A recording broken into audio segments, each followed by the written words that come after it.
ಸಾವಿರ ಬೆಂಬಲ ಅವ್ರಿಗೆ ಬೇಕೇ ಬೇಕು. ಸಿಗ್ತದೆ ನಾ ಬೆಂಬಲ ಅನ್ನೋದು ಇನ್ನೂ ಪ್ರಶ್ನಾರ್ಹ. ಈಗಂತೂ ಇಲ್ಲ ಅನ್ನೋದಷ್ಟು ಸಿಗ್ತದೆ. ಏನೋ ಆಗಲಿ, ನಮ್ಮ ಡಿ ಕೆ ಶಿವಕುಮಾರ್ ಅವರು ಇಲ್ಲಿವರೆಗೆ ಇಟ್ಟಂತಹ ಪ್ಲ್ಯಾನ್ ಸಕ್ಸಸ್ ಆಗಿದೆ.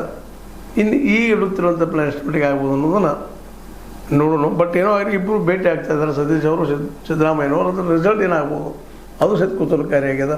ಆದರೆ ಇದು ಡಿ ಕೆ ಶಿವಕುಮಾರ್ ಅವರಿಗೆ ಈ ಎಚ್ಚರಿಕೆ ಗಂಟೆ ಅನ್ನೋದ್ರಲ್ಲಿ ಎರಡು ಮಾತಿಲ್ಲ ಅಂತ ಹೇಳಿದ್ರೆ, ಇದು ನಿಮ್ಮ ಲೈಕ್ ಆಗಿರ್ಬೋದು. ಲೈಕ್ ಮಾಡಿ, ಶೇರ್ ಮಾಡಿ, ಕಮೆಂಟ್ ಮಾಡಿರಿ.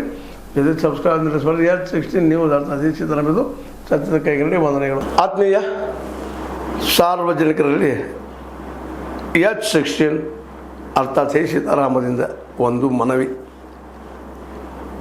ಈ ಸಂಸ್ಥೆ ಭ್ರಷ್ಟಾಚಾರ, ಅನ್ಯಾಯ, ಅತ್ಯಾಚಾರಗಳಿಂದ ನೊಂದವರ ವೇದಿಕೆ. ಅನ್ಯಾಯಕೋರರ, ಭೂಗಳ್ಳರ, ನಶಾ ಸಾರಾಯಿ ಮಾಫಿಯಾಗಳ ವಿರುದ್ಧದ ಧ್ವನಿ. ರೈತರ, ಕೂಲಿಕಾರ, ಕಾರ್ಮಿಕರ, ಬಿದ್ದ ಸಮುದಾಯ ಜನರ ಧ್ವನಿ.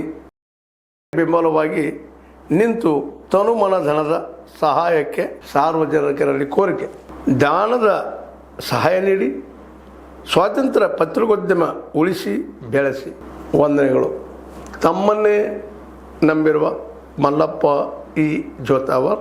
ಈ ಕೆಳಗಿನ QR ಸ್ಕ್ಯಾನ್ ಮಾಡಿ ಅಥವಾ ಈ ನಂಬರ್ ಅಂದರೆ 7411402405ಗೆ ಇಲ್ಲ 9686864852ಗೆ ನೀವು ಫೋನ್ಪೇ ಮಾಡಿ, Paytm ಮಾಡಿ ಅಥವಾ ಇನ್ನಾವುದೇ ಮಾಧ್ಯಮದಿಂದ ಗೂಗಲ್ ಮೂಲಕ ಸಹಾಯ ಮಾಡಿ ಈ ಪ್ರಾಮಾಣಿಕ ಪತ್ರಿಕೋದ್ಯಮವನ್ನು ಉಳಿಸಿ ಅಂತ ಮತ್ತೊಮ್ಮೆ ಮನವಿ.